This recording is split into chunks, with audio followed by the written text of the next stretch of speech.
Estimados hermanos y amigos, he titulado a esta reflexión Pensando en Chile, porque en Chile hemos estado pensando en este culto, basado allí en 1 de Pedro capítulo 2, versos 9 al 17, y que dice de la siguiente manera: pero ustedes son un pueblo elegido, son sacerdotes del Rey, una nación santa, posesión exclusiva de Dios. Por eso pueden mostrar a otros la bondad de Dios, pues Él los ha llamado a salir de la oscuridad y entrar en su luz maravillosa. Antes no tenían identidad como pueblo, ahora son pueblo de Dios. Antes no recibieron misericordia, ahora han recibido la misericordia de Dios. Queridos amigos, ya que son extranjeros y residentes temporales, les advierto que se alejen de los deseos mundanos que luchan contra el alma. Procuren llevar una vida ejemplar entre sus vecinos no creyentes. Así, por más que ellos los acusen de actuar mal, verán que ustedes tienen una conducta honorable y le darán honra a Dios cuando Él juzgue al mundo. Por amor al Señor, sométanse a toda autoridad humana, ya sea al rey como jefe de Estado o a los funcionarios que Él ha nombrado, pues a ellos el rey los ha mandado a que castiguen a aquellos que hacen el mal y a que honren a los que hacen el bien. La voluntad de Dios es que la vida honorable de ustedes haga callar a la gente ignorante que los acusa sin fundamento alguno, pues ustedes son libres, pero a la vez son esclavos de Dios, así que no usen su libertad como una excusa para hacer el mal. Respeten a todos y amen a la familia de creyentes, teman a Dios y respeten al Rey. Hasta ahí lo que dice la carta de Pedro. Recordemos en esta mañana algunas cosas que tienen que ver con nuestro servicio al país como cristianos que somos, porque estamos llamados también a hacer una bendición en este país que nos vio nacer, sobre todo en estos días difíciles que nos ha tocado enfrentar. Es triste escuchar cómo algunas personas se aprovechan de su posición para sacar beneficio personal, robar, practicar nepotismo y no hacer su trabajo. Miles y miles de chilenos salen temprano a trabajar, mientras que otros no hacen su aporte al país como debiera ser. Desde pequeños municipios hasta grandes reparticiones e instituciones del Estado se han visto afectadas por la corrupción. Y esto se ve en toda nuestra Latinoamérica también. Ya se ha mencionado hasta el cansancio la desigualdad existente, la injusticia, la corrupción, la violencia y el vandalismo. Pero no basta con hablar de estos temas. Hay que resolverlos porque les preocupan a toda la gente. Los evangélicos de nuestro país entendieron al principio que su labor era preferentemente espiritual. Desde niño escuché que Cristo había venido a salvar a las almas de los hombres, como si lo demás no importara mucho. Cuando se informaba de cuántos se habían agregado a la iglesia, se hablaba de almas, no se hablaba de personas. En la primera mitad del siglo pasado, una parte importante y mayoritaria de la iglesia evangélica entendía que su misión en el mundo era rescatar al ser humano del infierno para llevarlo al cielo.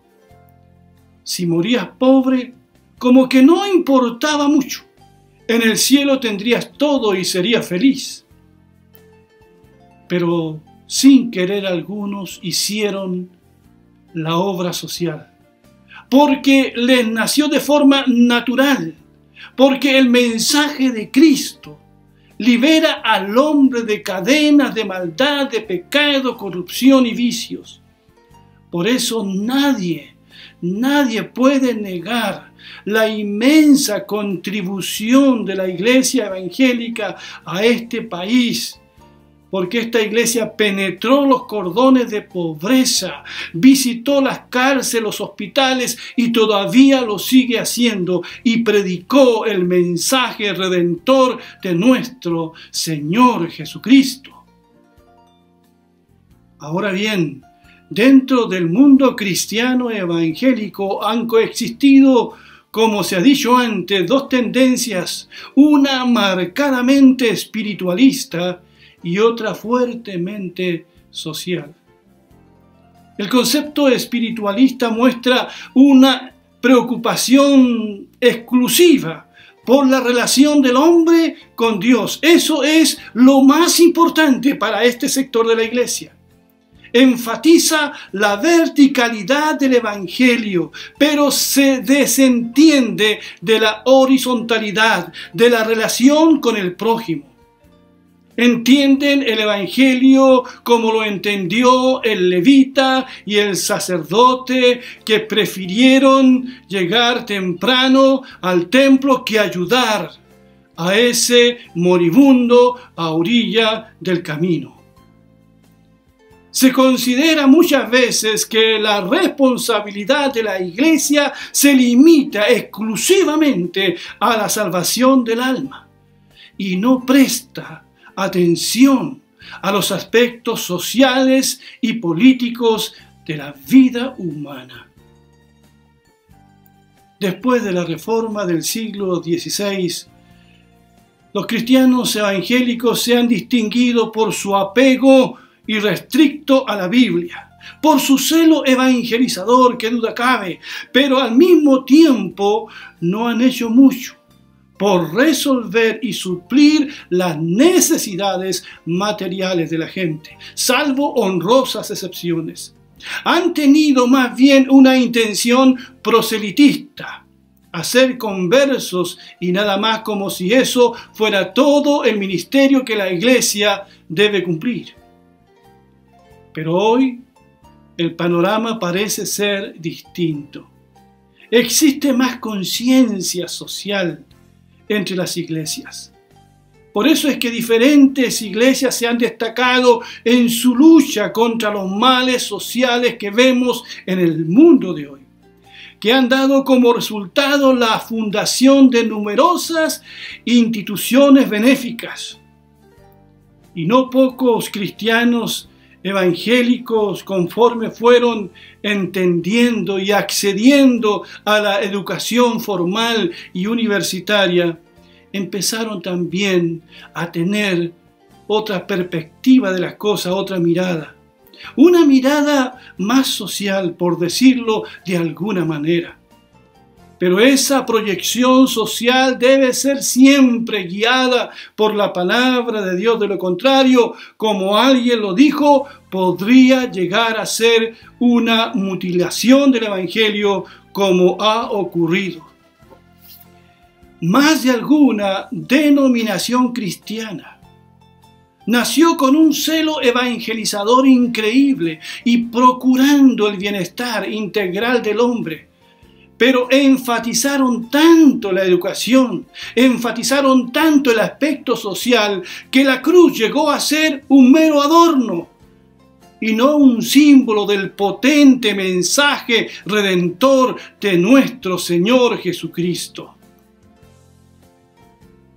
La iglesia debe estar ocupada en salvar al hombre total, porque Dios está interesado en la redención plena de cada uno de nosotros. Esto lo apreciamos mejor en la vida de nuestro Señor Jesucristo. El Verbo se hizo carne y habitó entre nosotros, se puso en nuestros zapatos, y la Biblia dice que Él vino a buscar y salvar lo que se había perdido. Él vino a dar su vida en rescate por muchos. Él no vino al mundo a condenarlo, sino a salvarlo. ¿Y cómo lo salvó? Dando su vida en la cruz del Calvario. Jesucristo no es un filántropo, es un Salvador.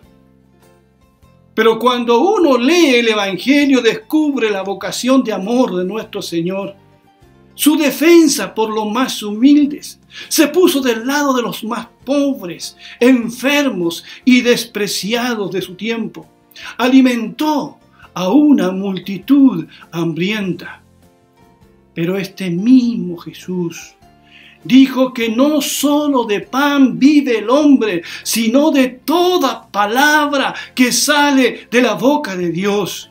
Y también dijo que de poco le aprovecha al hombre ganar el mundo si después se termina perdiendo a sí mismo. Estimados, estimadas, ¿cómo nos cuesta a nosotros mantener este balance? La predicación del Evangelio que trae redención al hombre de su pecado y la práctica de la compasión cristiana que se traduce en obras que glorifiquen a Dios. Así es, como que nos hemos ido de un extremo a otro extremo.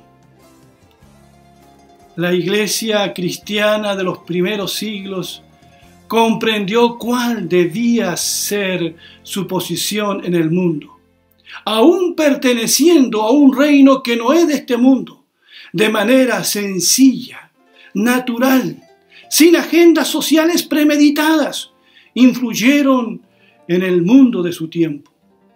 Debemos aprender de estos primeros cristianos, que junto con predicar a Cristo como Señor y Salvador, no se negaron a ser la luz del mundo y la sal de la tierra en todos los aspectos.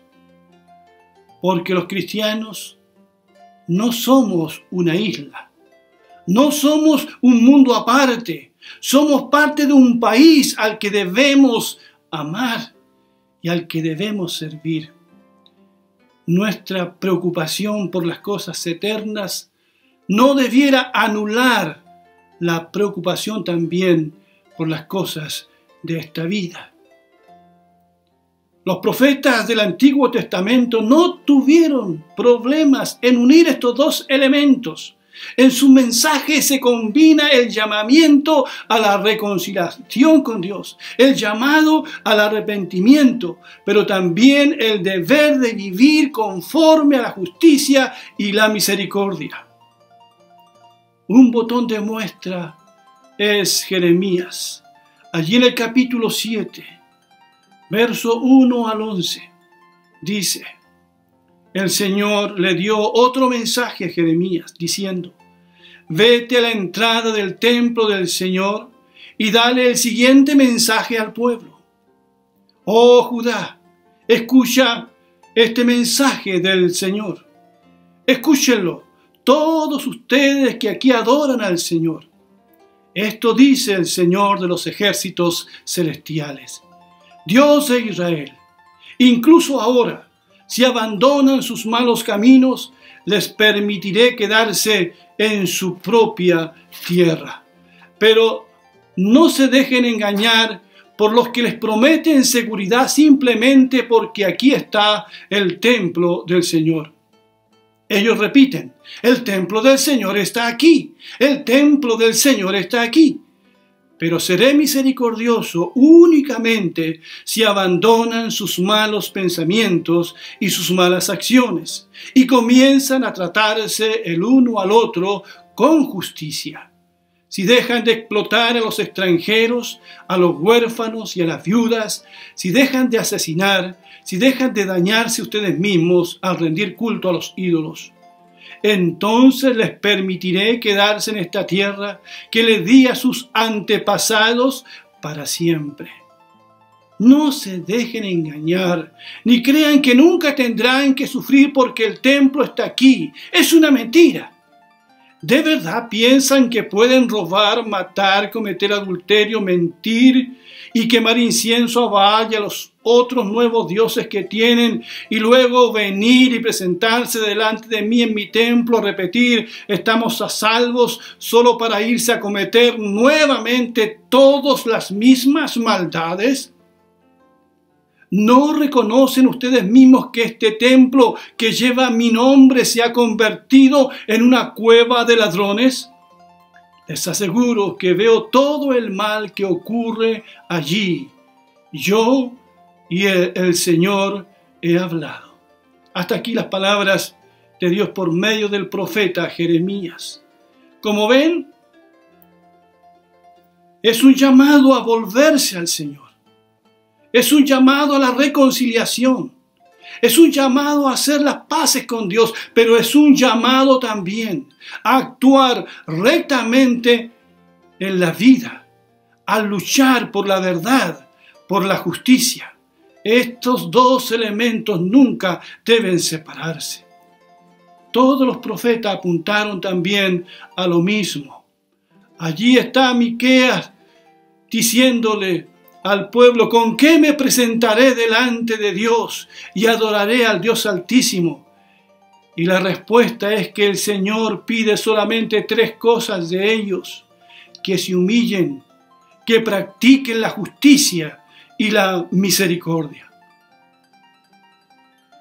Cuando vamos al Nuevo Testamento, descubrimos que la predicación del Evangelio y la conversión de miles de personas iba junto con la preocupación que los creyentes tenían por los pobres y las viudas.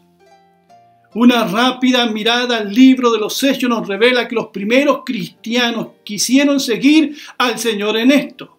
Repartían a todos según la necesidad de cada uno, dice allí la Biblia, así que no había entre ellos ningún necesitado. El primer conflicto interno se generó por lo siguiente, y que nos indica la preocupación de la iglesia.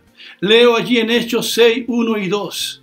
Al multiplicarse los creyentes rápidamente, hubo muestras de descontento. Los creyentes que hablaban griego se quejaban de los que hablaban hebreo, diciendo que sus viudas eran discriminadas en la distribución diaria de los alimentos. De manera que los 12 convocaron a todos los creyentes a una reunión. Dijeron, nosotros los apóstoles deberíamos ocupar nuestro tiempo en enseñar la palabra de Dios y no en dirigir la distribución de alimentos. Aquí vemos las dos tareas que la iglesia hacía en ese tiempo, y la hacía muy bien. Predicaban la palabra, oraban, pero también atendían las necesidades domésticas, temporales, materiales de los hermanos y de la comunidad. Estimados, comencé leyendo 1 de Pedro 2, y allí en el verso 9 se nos recuerda lo que nosotros somos como iglesia y para qué fuimos salvos, para qué fuimos alcanzados por la gracia de Dios. Pero ustedes, dice el apóstol Pedro, son un pueblo elegido, eso somos. Somos sacerdotes del Rey, un pueblo santo, posesión exclusiva de Dios. ¿Y para qué? Y él lo dice, ¿para qué? Para mostrar a otros la bondad de Dios, pues Él los ha llamado a salir de la oscuridad y entrar en su luz maravillosa. Antes no tenían identidad como pueblo, ahora son pueblo de Dios. ¡Qué grande es esto! Esto es lo que somos, querida iglesia. Somos el pueblo de Dios. Pero tenemos que anunciar las virtudes, tenemos que anunciar la bondad de aquel que nos salvó por su gracia y misericordia. Y seguidamente dice que somos peregrinos, estamos de paso en esta tierra. Somos ciudadanos de Chile, pero también somos ciudadanos del reino de los cielos y por lo tanto debemos glorificar al Señor. ¿Y cómo se glorifica al Señor? Pedro dice, apartándonos del pecado, con buenas acciones que reflejen que somos distintos, cerrándole la boca a quienes nos acusan viviendo como corresponde a cristianos entre vecinos que quizás no conocen al Señor o no creen en el Señor, respetando también a quienes están en autoridad, pero teniendo temor de Dios, porque a las autoridades terrenales se les respeta, pero al único que se le teme es a Dios. No olvidemos eso. También no debemos usar la libertad como excusa para hacer el mal, como muchos hoy están usando la libertad. Piensan que vivir en democracia es hacer lo que les antoje. Como hijos de Dios, debemos denunciar por todos los medios posibles, pero por medios que no estén en contradicción con el Evangelio que predicamos, cualquier forma de corrupción, opresión, violencia e injusticia. Esto nos obliga, por supuesto, a predicar con el ejemplo.